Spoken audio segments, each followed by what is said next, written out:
Nah, but you actually went to school overseas, didn't you? Yeah, but started college to all the way through it in Wellies. Yeah. So I think we came back just before intermediate. Yeah. Still a decent chunk, eh? Yeah, so that was pretty buzzy. Bro, touch on that, bro. What was that like? That's fucking wild. Bro, you know what was really cool was, I think the most valuable experience that I had growing up overseas was, so when you're in an expat community, everybody's just like merged together. So if you're not from where you are, doesn't matter what class you are. So we're like very middle class. My parents aren't rich or anything. Yeah. But because of all the expats, bro, we were like friends with fucking some rich ass people. Really, like ambassadors and stuff. Bro, ambassadors, kids, bro, genuine billionaires. True. So it was such an awesome experience. I think for me, and it still sits with me to this day, seeing how normal people that successful are, and being able to hear like what their attitudes and stuff were back in the day. Bro, richest dude I've ever met, who was one of our good family friends back then. It's always stuck with me. He used to tell me and my brothers, like, you know, I've never read a book before. What the fuck? Straight up. He's really? like, I've never read a book. Damn. And this is the richest dude I've ever met. And what was like? Why? And what was that? No, I think in all honesty. And his name, Jeff Bezos. Yeah. That's own a book company. Yeah. Legit. You used to sell books. That's why I sell them, because I can't read them. I ain't got use for the shit. But yeah, it was crazy because, you know, you really got to see. I think for me, what I learned was, we get so much noise when we're growing up about what you need in order to be successful, in order to be. But I would see it firsthand. I'm like, okay, you don't need all these things that they say. There's just these very clear things that I can see right now and understand as a 8, 9, 10-year-old. Yeah. And that was good communication, being the guy that's crack up on the dinner table. You know, always being accessible, like very basic things that anybody can be. I saw those as like the marquee sort of skills that he had. Yeah. And that always sat with me with like, okay, so that's dope, bro. That's all you really need. Yeah. And he was the man, bro. And he would always talk about like, I'm not smart. I honestly don't even really know shit about my job. Like, what? But Really? But he was super successful because he was great with people. Yeah. Ultimately. And all of them were. So it's just like, just know what you're good at. Yeah. And then you don't have to like conform to the mold of like an umbrella. You just, if you know you're good at something, just do it. Yeah. Instead of like how schools are now, just like everyone's got to be good at everything. Yeah. Well, the biggest thing that I found was like, when you are that kind of person when you're just super fun to be around, it's more about attracting the opportunity and what like it just comes to you. Yeah. You're not out there like having to chase it because people are so drawn to you that they're gonna want to just work with you in some capacity anyways. And it was when I started like applying that to like my own life, that was when like things really started happening for me. So that was what being overseas really opened my eyes up to. True, and that's something that I feel like you wouldn't necessarily get here. You know, like clearly that had a massive impact, and it's in a very unique situation that you were placed in. And it's clear and shaped you all these years later. For sure, but because also it's like so you think about here, and you think about, because New Zealand's actually extremely segregated. It's very hard to move in between, like, you know, whether it's race or age or class. It's so hard to get access between the different points. If you even if you do, like for me, I had like what I felt like was a fairly good like value proposition, like fairly good skills and things to add, and even I found it difficult. So I can't imagine how difficult it is for people that don't have things like that. But when you're overseas, literally the only thing that ties you all together is you're not from the country. As soon as you see like somebody that's not from there, you're like, yo, what's up? They don't give a fuck if you're rich or not. You're bonding on something that's so basic. And that's why overseas is awesome. So you're almost just stripping down, literally, like we were talking about last week, just being human. Everything away. Just being human. You know, like stop trying to like front and be something you're not. Because like you're saying, if you strip it back, just get to the basics, do yourself, you'll gravitate, or people will gravitate towards you. 100%. And like the right people, the people that you need. Absolutely. You don't have to have you don't have to be everyone's favorite, because like that's not going to get you anywhere. I mean, it could, but like not necessarily. Yeah, absolutely. And I find when you apply that to like where you are, if you apply that whole basic thing of, okay, if I've got nothing to add to you but who I am as a person and my personality, and that's the driver for our relationship, then sure, that may not happen for, the next person you go and meet. But it's such an easy thing to replicate. Totally, You'll be able to do it so often that at some point it will happen for you. Correct. And it's such an authentic place to start from. Yeah. Right? It's just... it's not tiring. It doesn't weigh you down because you're not trying to be something you're not. Which is, like we're saying, like, just be more human, be you. Straight up, bro. But that's also hard to put into action because you're surrounded by things we've been conditioned to not do that, right? Yeah. So, but I mean, make a start. I mean, that's an interesting point you bring up. Like, you sit across the table from someone who looks objectively, so much different. But then, like you say, if you actually strip back the layers and you kind of talk to the person, they're actually the same. 100%. And then again, and even if they're not, you find that out. Yeah, you find out who they are, which is also good. Yeah. Whether or not you're meant to work together, whatever. Yeah. At least you find out the true person. Yeah. As opposed to these fronts and just it gets tiring. It sounds so cliche, but it always works. Yeah. Always works. Yeah. I think, one thing I kind of picked up on is, not picked up, but I guess is more the elephant in the room is you weren't an expat in like Germany. Or like UK. Yeah. You went to India. Yeah. Right? So, hey? Taiwan, Singapore? So I went to India and Malaysia. Malaysia too. Two very different countries to New Zealand. Very different.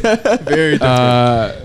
I guess it's more of a two-part question. What was the culture shock again of kind of being in those countries? And number two, what did you take back from those countries here? Dang. What I took back, 100% work ethic. Okay. For sure. Fuck yeah. But I remember that being really, hitting me really hard as a kid. Yeah. Seeing just how hard, like that Asian work ethic is different. They're built different. And you could not believe it unless you saw it like firsthand. Yeah. And sorry, just quickly, how old were you when you lived there? We moved when I was 5, and then moved back 10, maybe 11. Well, okay, so that's still really young. You still see a lot of things, and but it's interesting that even at the young age that you were there, you managed to take something so significant back with you. Yeah. Oh, for sure. It wasn't just like, the food was nice, like. What's so weird is I actually remember more from those years than I do probably from like early high school and. Yeah. Really? Yeah, probably. I guess because it was so different, right? Like it was so different. It was so like poignant on me as a young man that I just remember them so clearly still. Yeah. And because this is gonna sound. So when you're an expat in like a place like Malaysia and India, you have a maid. Yeah, of course you do. It sounds super bougie, but like it's quite like it's the normal. Standard. It's quite normal. Yeah, standard practice. Yeah. And bro, I would watch ours work legitimately 20 hours a day. Yeah, every day. Yeah. Did they live with you or they? In India she did. Yeah. Malaysia she had her own place. And we got real close to her. She would like take us, me and my brothers, home for dinner. Yeah. Which is usually a no-no, but my parents, they were chill with her and they were just like, just do whatever. Yeah. And I'd watch them work, 20 hours a day. Never complain. Always had energy. And the other crazy thing is they usually come from like really rural areas. Yeah. Right? Yeah. So they don't live with their families. Yeah. They have to send money back to the families. Have to send money back. Yeah. And they're usually like, and this wasn't something that like my parents decided they would pay them extra, but they get paid fuck all. Yeah. They get paid nothing. Yeah. But they're the rich ones like to their community and their family. So, and it sucks because the people that do have like those kind of like maids and nannies and stuff, they can very much afford to pay them more. For sure. But because the standard is so low, they're like, we'll just meet the standard. Yeah. Do you know what I mean? But very much can't afford to pay them more. Yeah. And so that's something that sticks with you as a kid. You're just like, holy shit, this person works their ass off. Yeah. And like they're always on. Never not like you never see them like slowing down. And I think that there were three things that I really learned was those two things, just the work ethic and just the drive. And then the third one was I saw like how to really be grateful for what you have. Yeah. Because bro, they were grateful for like the smallest of things. Yeah. Right. Like my uncle and aunt who were over there, they had this driver, and my uncle and him were about the same size, and he'd like give him Clothes. Clothes and clothes food, and shit. yeah, And the yeah. guy'd be like crying. Yeah. And for my uncle, he's like, dang, this is like really nothing. Like I could give you so much more. And so that was massive. Yeah. So yeah, I'd say for anyone, man, the experience like that. That's cool, man. Yeah, still sits with me to this day. Which is why now, like, I try really hard to be super grateful for anything. Yeah. Like, you know, always try to be real respectful because that shit still sits with me now. To what level did you assimilate with Indian and Malaysian culture? Nah, I was To zero. I was not real. Oh, really? Okay. Because I was wondering if you came back here and you know the boys are like, you want to grab a pie, and you're like, fuck that, where's the chicken tikka? Where's the roti canai? You will crack up at this. You'll crack up at this. Pie, fuck out of here. You'll crack Hey, up we at are this. twins in that sense. Just like eating at the lunch table. What are you doing? I'll just got cancelled for that. Watch out. This is the funniest thing. So I was almost zero assimilation. Okay. Because I went to like an international school. Yeah. Yeah. So I assimilated. Bougie. I know. So I assimilated heavily to the expat community. Yeah. Which was predominantly British and American. Oh, okay. So I came back super British and American. You all right, mate? Honestly, it was Just like, didn't you go to India? Yeah. Yeah, what? Yeah, what, bro? It was There's a just match like on the road, man. Like, straight up, that's honestly what it was. That's honestly what it was. I remember coming back to New Zealand and this girl come out to me and our class was going to the pools or something, and she was like, "Have you got your togs?" And I'm like, "My what?" My swimmers. She's like, "Togs." I'm like, "Oh, my trunks."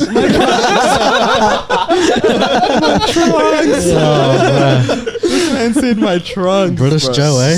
So I was assimilated to the expat community, which is why I was able to have a lot of those like lessons that I was talking about. Yeah. And then my brother, who is 4 years younger than me, he was fully assimilated to the local community. Oh, right. Let's Yeah. go. My brother spoke fluent Hindi. Wow. He went to a Hindi school. They taught in Hindi. Oh, 100%. shit. Straight That's up. just called school in India, bro. Yeah. So he went to school in India. Yeah. My brother went to school. He could like speak to like all the locals and stuff. No and, way. Yeah, came back like super Indian. What part of India did you guys live in? In Mumbai. Yeah. Well, Bombay. So yeah, right in the middle there, right central. Beautiful city, eh? Oh, bro, crazy city, and just the gnarly. You see the gnarliest shit all the time, bro. Oh, yeah, 100%. 100%. But it's every day for them, man. Every day. Yeah. Bro, like there was this crazy thing. So we lived right on this beach called Juhu Beach, which I is know. like the most famous beach in. Up in there, yeah. Yeah, Yeah, it looks it's not the most famous beach in Juhu. Yeah. Juhu, Oh, damn. All right. and they would have these Ferris wheels, bro, Yeah. and it's India, man. They don't have a mechanical Ferris Nah. wheel. They've got No breathers. way. Some cunts just Running up fucking the No Ferris wheel, and I'm way. not talking like a little one. I'm Yeah. talking like a fucking Rainbow Zen size Yeah. one, Yeah. and it's Yeah. breathers running up. Yeah. Hard work. That's why they hard work, mate. Exactly, hard work. Straight Yeah. up. All work is easy work. That started in India. Honestly, bro. And so Jesus. you'd just be on the Ferris wheel like with your mum, and then just the cuzzy just hanging off it, just staring at you. This is legit, And then he's just like pulling the next one and just like will hang off it. This is so legit. I'm not even talking shit. Yeah. It sounds like I I'm can talking vouch shit, for but this. I swear This to is- God, I'm bro, not. Bro, It that's was cra- wild. bro, it was crazy. Yeah. Yeah. It was crazy. And They're all like- manual, baby. Yeah. Yeah. No buses either. Straight Oh, rickshaws only. Yeah, rickshaws Damn, only for the okay. most And you part. just. Well, Like the they little call it three-wheelers? tuk-tuk. Oh, yeah, Everyone yeah, kind yeah. of knows them as tuk-tuks, but we Yeah, call them rickshaws. rickshaws. Yeah, bro. Rickshaws, yeah.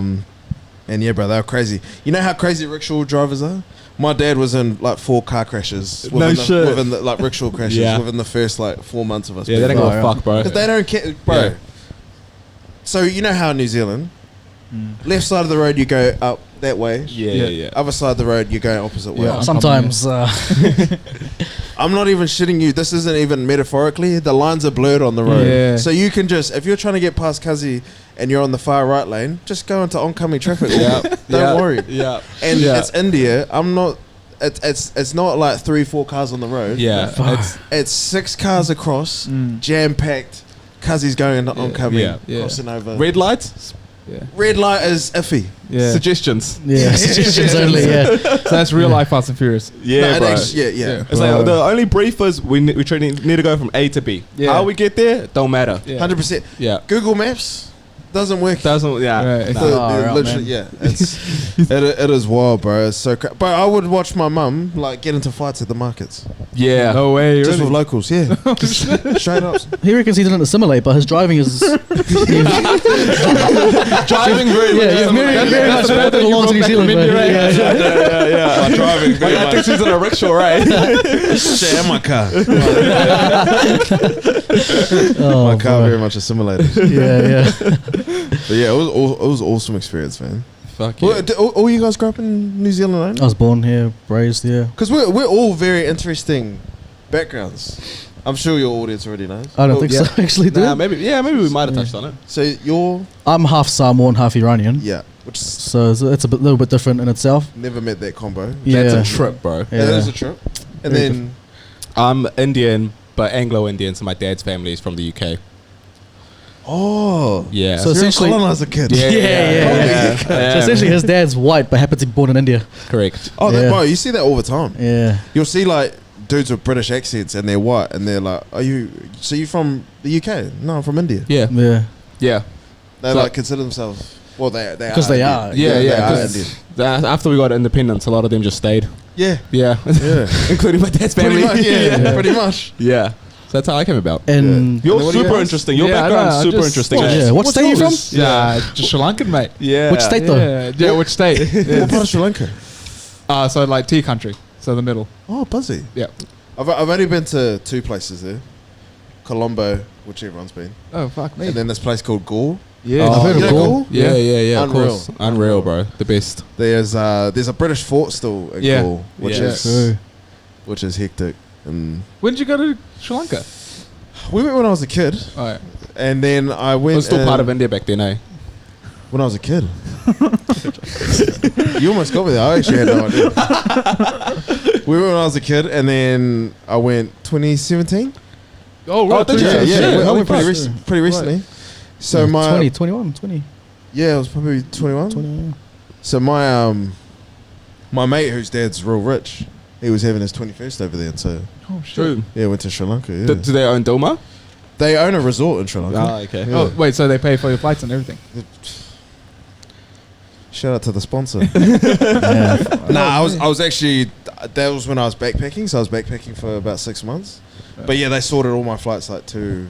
This guy's done it all. I was eh? gonna say you're pretty international, bro. I've done some pretty I've been Just pretty the lucky. Pit bull. Yeah. It's so cliche, man. But I say five. fucking go travel. Like, Yeah. go get out. Yeah, we've been there. trying for 2 years. Frat. And Straight up. No, but you know what? So I was actually talking to Jay, who these boys know. So she's a production manager at West Park, Oh. and I was talking Shout to her out. about what I used to do.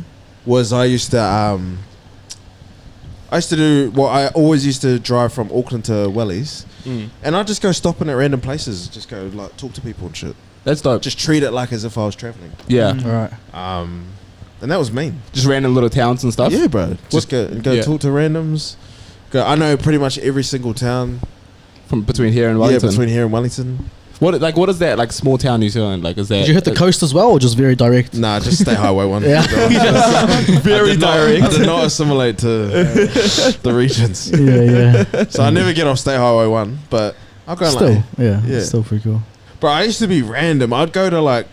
I remember one time I went to like up the Rat's Hole in Bulls, which is like the most famous pub there, and just started talking to these random dudes there and just went back to their house and had dinner.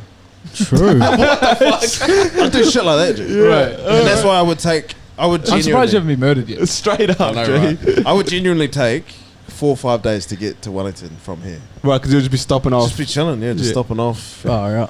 I'd always hang at Taupo and meet randoms there. And True. bro, I legit got in a 1-day relationship in Taupo once. That's what's up. Yeah. What was his name? Forgettable, eh? Yeah, it was actually forgettable. Yeah. It was good though. It was good. You got Yeah. to meet his family and everything. Nah, that's who you had dinner with. Yeah. It was. No, that's But, actually that's cool though. That's dope, bro. And it's cool that you like can feel comfortable putting yourself out there and like Yeah, that's rare. doing all that stuff. Yeah. No, it was cool. Because you and I always want to Anyways. go to you and I always want to go to Oamaru, eh? Oamaru, yeah. What, Just, down south? Yeah, yeah, bro. mate. That's where all the islanders are. Eh? Oh. No, I think it's Timaru. I think I changed my mind. Timaru. Nah, I think it's the reverse. I think Joe's right. Oamaru, there's heaps of Tongans. Yeah. Because I remember when I was in Dunners, heaps of the islanders were in Timaru. From Timaru, yeah. Oh, really? And Oamaru. Oamaru. And good peoples. It is buzzy meeting islanders from the South Island. Bro, Oh yeah, what is that? Yeah, what is that? That must be fucking bro, when I was in Dunners, bro, it was like 500 of us. Yeah. In like the whole region. Just one big group chat. Straight up. Bro, it was just weird though, like, but cool. You know what's so funny though is like I've met heaps of South Island islanders. Yeah. And they sound like they talk like islanders here. Yeah. So it's funny. You're just like, does it travel or does it like? No, I think you get the switch up. You get the switch up. They see me and I'm like, they gotta put on. So they gotta assimilate. Yeah, they gotta assimilate. They gotta switch back. But then down there it's very much breather. Oh, true. Yeah. True. It has to be. Especially the attire as well. Yeah. It's true. Just Do you just look at that and go, come on, bro? Yeah, as soon as I see an Islander dude in a I rugby shirt, Yeah. but he's not playing rugby, Yeah. I'm like, and the long sleeve jersey as well. the rugby jersey, long sleeve, I'm like, you're South Islander. Real. Yeah. Slides, shorts, Vest. vests, in summer, Yeah, in summer. Oh, you've actually nailed it. Yeah. Yeah, the rugby long sleeve shirt with the puffer vest. Yeah, bro. Yeah. Oh, I missed it. I know the one. Yeah. I And missed those were our number ones. Yeah. That's Those our best legitimate- kid. Those were number they? ones, yeah. They were. If you needed to go real bougie, just put some chinos on. Nice. Dang, relax. Yeah.